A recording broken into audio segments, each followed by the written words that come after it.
Hey everyone, welcome back to another video. This will be a bit of a side tangent as I need to get this off my chest as it has been gnawing at me for a while now.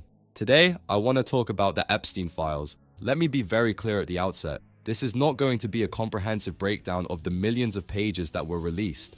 I'm not going to sit here and read names line by line or speculate endlessly about every document. There are already plenty of channels doing that, and some of them are doing it well. That's not my goal today. What I do want to do is highlight something that I have not seen many people address at all, and frankly, I think that silence is very telling and someone has to point it out.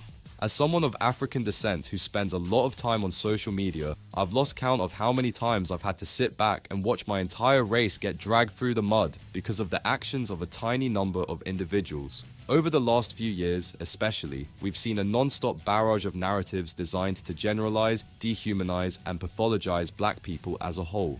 Take the term black fatigue, for example. That phrase was originally coined by Mary Frances Winters to describe the intergenerational psychological and physical toll that systemic racism places on black communities. It was a serious concept meant to expose harm, but online, that meaning was completely distorted. It became shorthand for people claiming they were simply tired of black people, tired of our existence.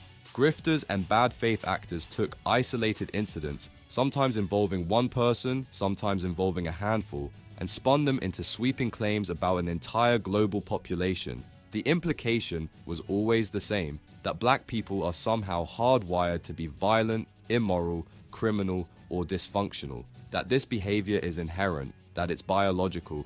And that brings me to this image. What you're looking at right now is a collage of individuals named or referenced in the Epstein files. Yes, some names appear in passing. Yes, not every mention is an accusation, but that doesn't change the larger point. When you step back and look at it as a whole, what you see is overwhelmingly a wall of white faces, powerful, wealthy, politically connected white men with a small number of Arabs mixed in. These individuals are associated, allegedly, according to the files, with some of the most grotesque abuses of power imaginable. Exploitation, sexual violence, systematic grooming, the trafficking and violation of minors. I even saw that a cannibalizing of infants was on that list. Rituals and other horrific stuff. It got very demonic and satanic the more you read about it all. And worst of all, this was organized, protected, and sustained by money, influence, and institutional silence. Now, some of you might be asking, why are you focusing on race here?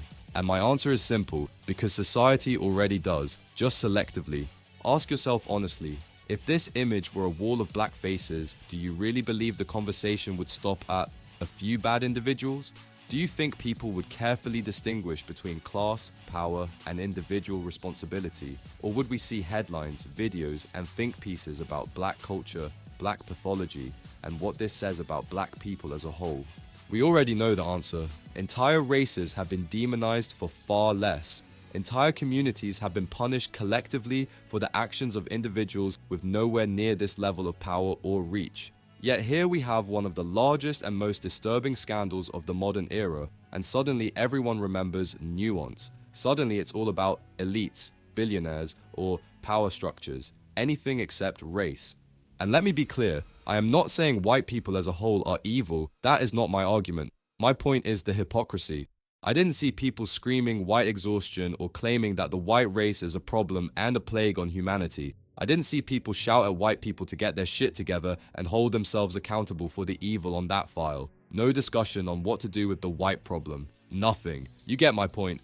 If the world insists on stereotyping black people because of the actions of a few, then it exposes a double standard when that same logic is never applied in reverse, even when the scale of harm is exponentially greater. You cannot argue that race is irrelevant only when it becomes uncomfortable for you.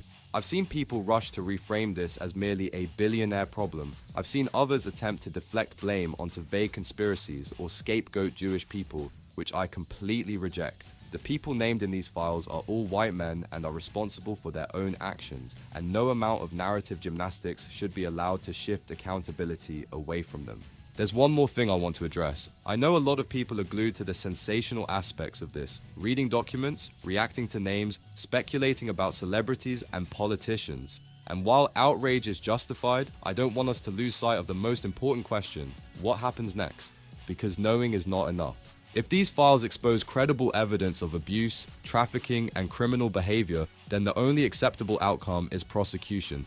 What disturbs me most isn't just what these people allegedly did, it's the realization that governments and institutions that claim to stand for law, justice, and moral order seem perfectly willing to protect the powerful when it matters most. If no serious legal consequences follow, then we have to confront an uncomfortable truth, that the system is prioritizing power over victims. So no, this video isn't about hate. I am not racist, and I don't harbor animosity toward any race. What I am doing is holding up a mirror and asking why the rules change depending on who's being discussed. I'll admit it, I felt jaded watching how little racial backlash followed this scandal, knowing full well that if the roles were reversed, the response would have been merciless. That contrast and hypocrisy is the point.